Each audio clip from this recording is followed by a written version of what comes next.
नमस्कार प्रिय देशवासियों, मैं इस चैनल में आपका तहे दिल से अभिनंदन, नमन और वंदन करता हूँ। आज हमारे देश में बहुत उथल-पुथल चल रहा है। देश स्थिर नहीं है। संविधान के अनुरूप कोई कार्य नहीं हो रहा है।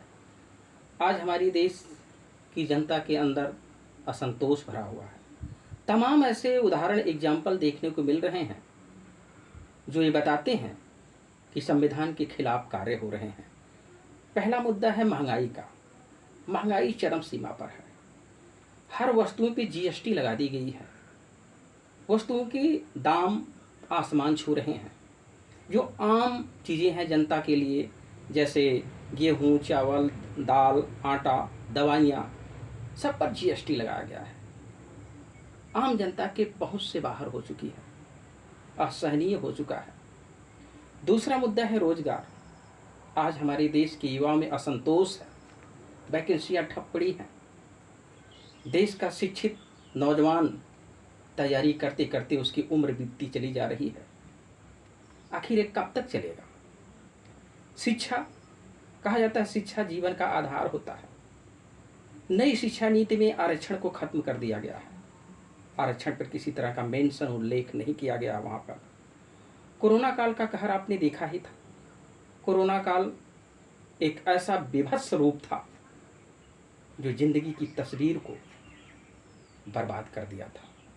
तमाम हमारे ऐसे वर्कर जो मुंबई, कोलकाता, चेन्नई, सूरत में फंसे हुए थे, और जब वो लाचार होकर के घर पे चले थे तो रास्ते में उनके साथ जो मानसिक शारीरिक पीड़ा हुई वो असहनीय था।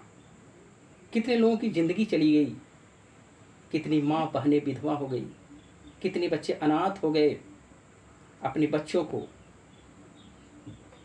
बच्चों को भूखे प्यासे देख करके एक माता पिता के आंखों से आंसू नहीं, खून बह रहे थे।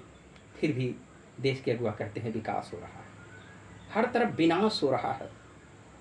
नोटबंदी ने देश के विकास की नसबंदी कर दी। कितना देश का काला धन लाया गया, विदेशों से कितना काला धन बटोरा गया, ये देश की जनता जानती है। देश की जनता मूर्ख नहीं है। उज्ज्वला के तहत आपने आम महिलाओं को खाना बनाने वाली एक मशीन दिया था जो गैस से चलती है। गैस के दाम इतने बढ़ा दिए गए कि 1200 से पार चले गए। आम आदमी की पहुंच से बाहर हो गया। आपकी उज्ज्वला के सिलेंडर रख दिए गए, ठप हो गया। आखिर फायदा क्या हुआ? अगली समस्या है सरकारी कर्मचारी। देश का सरकारी कर्मचारी कुछ बात बोलने से डरता है, दहशत में है। वो देश हित में कोई बात नहीं कर पा रहा, इसलिए क्योंकि उसकी नौकरी चली जाएगी। आपने लक्ष्मण यादव के साथ जो हुआ उसको आपने देखा ही था। भूमि अधिग्रहण किया जा रहा है।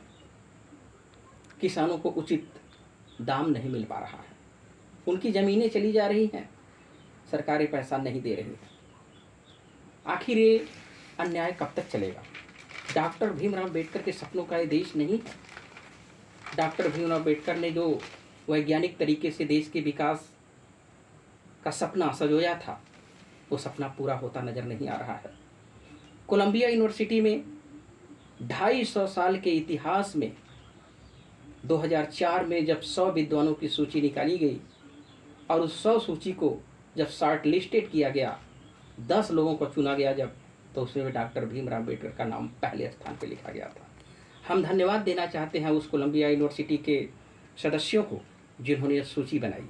ठीक कोलंबिया यूनिवर्सिटी के बाहर एक बाबा जी की मूर्ति लगाई गई है। उस मूर्ति के नीचे बड़े ही प्रेरणादायक शब्द लिखे गए हैं, symbol of knowledge. Doctor Bhimrao Ambedkar कोई आम आदमी नहीं थे, वो संघर्ष करके निकले हुए इंसान थे। भारत के अंदर द ग्रेटेस्ट इंडियन की जब 100 सूची निकाली गई, उसमें 2 करोड़ लोगों की वोटिंग कराई गई थी, और उस वोटिंग को जब ओपन किया गया तो उसमें डॉक्टर भीमराव अंबेडकर का नाम पहले स्थान पे था।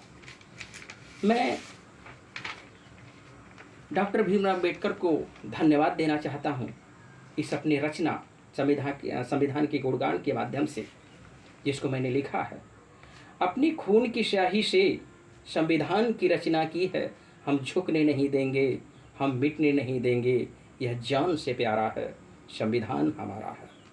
अपने ज्ञान के झरने से संविधान को सींचा है, हम झुकने नहीं देंगे, हम मिटने नहीं देंगे, यह जग से प्यारा है, संविधान हमारा है।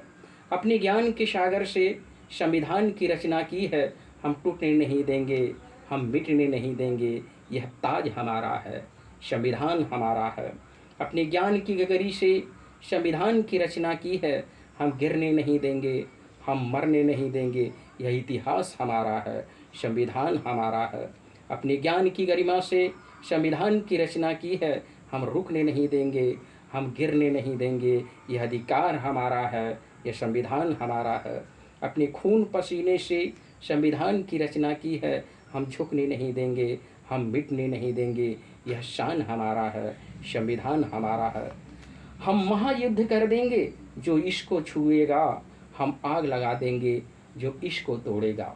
जातिगत भावनाओं के प्रति जो डॉक्टर भीमराव अम्बेडकर ने संघर्ष किया, छुआछूत अस्पृश्यता को मिटाने के लिए जो उन्होंने संघर्ष किया, उसके लिए मैंने 2 लाइन लिखा है। जाति धर्म के नाम पर जिसने हमको धिक्कारा था, कागज कलम दवात लेकर बाबा ने उनको ललकारा था। मैं इन्हीं बातों के साथ अपने देश के नौजवानों से पुनः अपील करता हूँ कि ये लोकतंत्र का उत्सव चल रहा है, ये जनता का उत्सव चल रहा है। अपनी वोटिंग की ताकत से संविधान को बचाने की कोशिश करिएगा। संविधान बचा रहेगा तो हमारे भविष्य, हमारा देश सुरक्षित रहेगा। धन्यवाद। नमो बुद्धाय। बुद्धं शरणं गच्छामि, धम्मं शरणं गच्छामि, संघं शरणं गच्छामि। जय भीम, जय भारत।